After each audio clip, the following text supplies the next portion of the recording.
Avant-propos. Je suis l'auteur de cette histoire et de plein d'autres à venir. Si vous aimez, n'hésitez pas à mettre un pouce et à partager pour aider la chaîne à grandir. Vos commentaires sont aussi les bienvenus. N'hésitez pas aussi à aller écouter les autres histoires déjà disponibles et à vous abonner à ma chaîne naissante pour la faire grandir. Merci d'avance et bonne écoute. Le fantôme de poussière. Il était une fois, dans un château oublié par le temps lui-même, une âme perdue plongée dans une mélancolie infinie. Et Lara, fantôme errant, fut jadis une dame de la haute société qui habitait ces murs, avant de mourir dans des circonstances mystérieuses terribles, dont les causes ne furent jamais élucidées. Les années puis les siècles passèrent, et le château fut complètement abandonné. Mais l'esprit resta piégé entre les pierres de la bâtisse d'un autre âge, qui partait en morceaux par pans entiers. Et Lara déambulait les nuits, sans but, dans des couloirs sombres et aussi vides que sa mémoire. Elle portait un long voile blanc qui la recouvrait entièrement, sauf son visage inexpressif, laissant deviner la grande beauté qu'avait été cette femme de son vivant. Avant son trépas, Lara faisait l'unanimité chez les siens, aussi bien que parmi les villageois, car d'une grande douceur et aimée de tous. Mais depuis sa mort, seule une tristesse tenace comme la brume matinale sur la lande qu'on apercevait au loin depuis le sommet de la dernière tour encore en état, s'agrippait à elle. Mais elle ne savait même plus ce que cela signifiait. Elle était un océan asséché, n'éprouvant plus rien, ne se rappelant quasiment plus ce qu'avait été son existence avant. Parfois, des bribes de souvenirs lui revenaient comme des brefs éclairs pour disparaître aussitôt, ne lui permettant pas de s'y attacher. Son chagrin s'abreuvait auprès d'une source peu banale, la poussière qui s'était accumulée dans les couloirs du château. À chaque passage, son voile jadis immaculé devenait curieusement plus terne, se couvrant des particules de poussière qui flottaient dans l'air stagnant, humide et empestant la moisissure.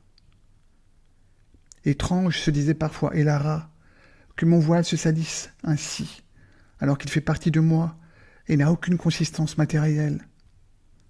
Et curieusement, ce voile était la seule chose qui semblait encore la préoccuper dans cet entre-deux-mondes. Jour après jour, elle explorait les vastes salles du château. Et chaque jour, elle les redécouvrait comme si c'était la première fois, cherchant désespérément une paix qui la fuyait.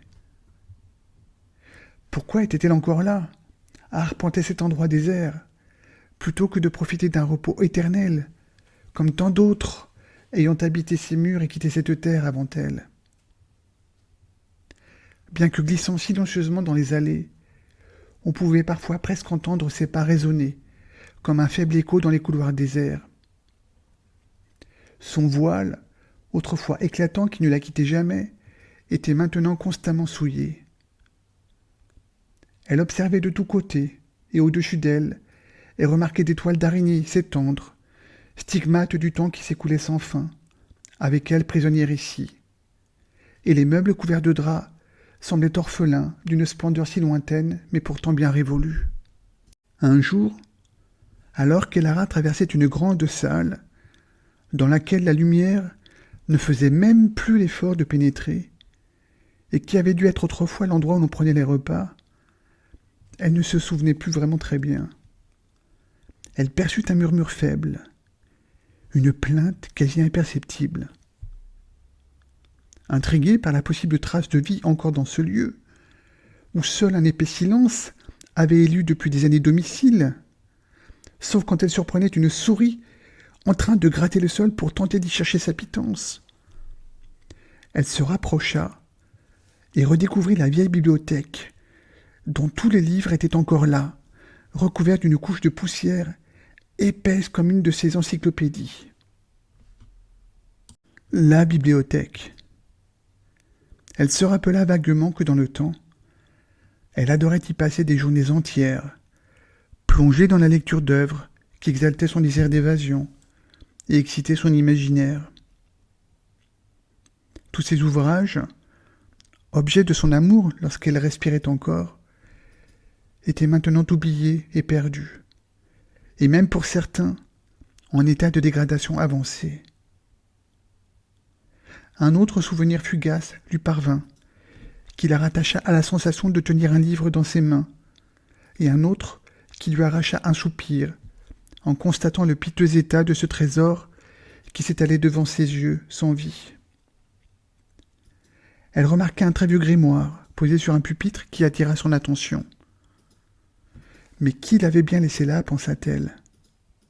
D'ailleurs, elle ne se rappelait pas, à cause de sa mémoire en lambeaux, l'avoir jamais vu dans les rayons de la bibliothèque, se dit-elle.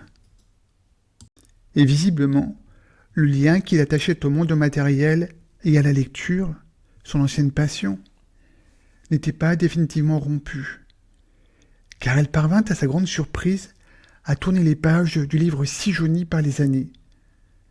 Et elle découvrit un sortilège, lequel, selon les instructions, pouvait révéler toute beauté cachée et restaurer ce qui avait été perdu.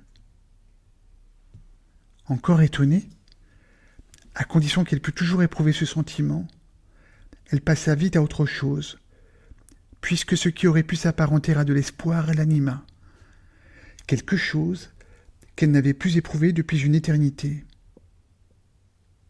Elle décida de saisir cette chance par désespoir ou ennui, ou peut-être même les deux. Elle n'avait rien à perdre à part du temps, et le temps, elle en avait à sa disposition pour toujours, de ce qu'elle pouvait en juger. Parcourant toutes les pages traitant de ce sortilège, elle apprit que pour opérer, il requérait un ingrédient très particulier, rare et quasi impossible à obtenir, surtout pour elle. Une larme de tristesse pure. Larme, tristesse. Elle avait une vague idée de ce que cela pouvait encore signifier, mais y associer la pureté représentait un concept qui lui échappait totalement. Qu'est-ce donc une larme de pureté, se demanda-t-elle. Et comment puis-je encore produire une larme, moi qui ne suis plus qu'une ombre, et vide de tout?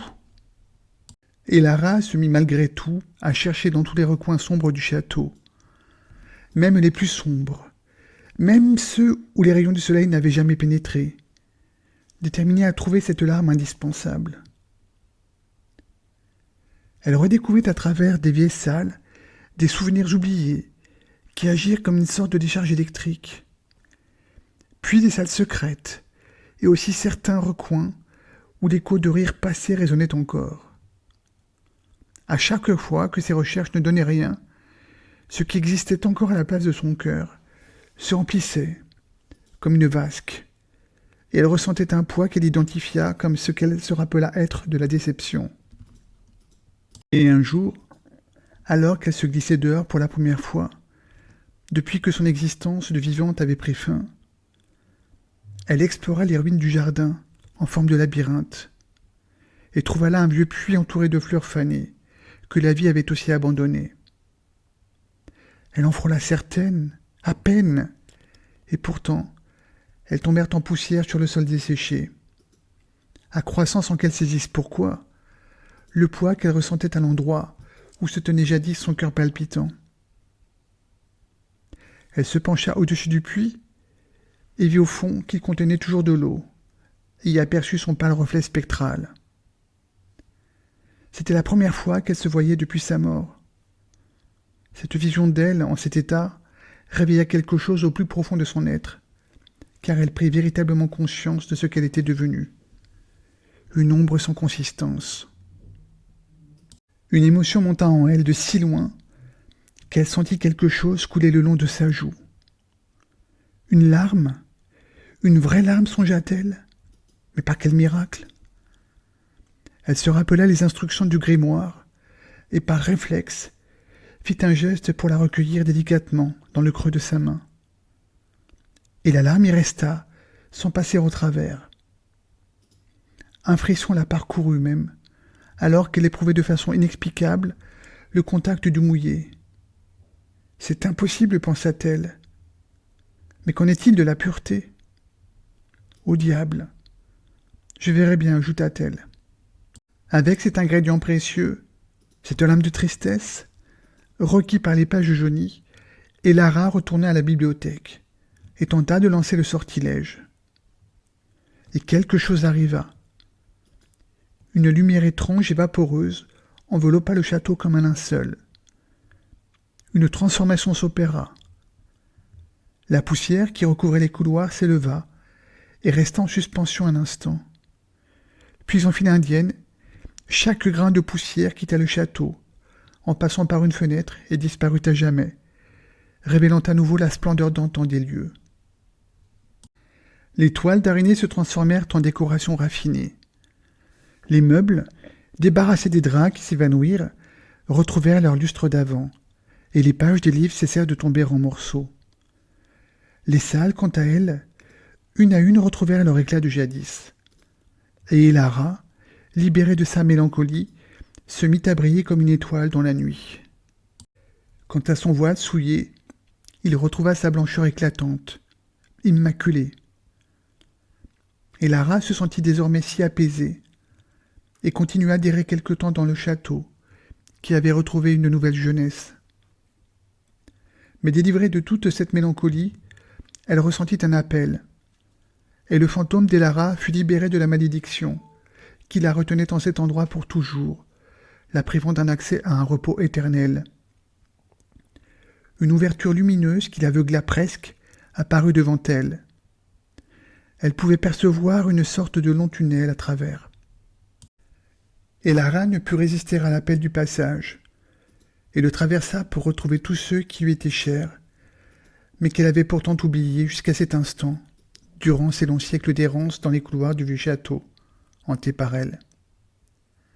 Château qui quelque temps plus tard devint un lieu de villégiature pour vacanciers nostalgiques de l'ancien temps et au romantisme débridé, ou pour d'autres en mal de sensations fortes.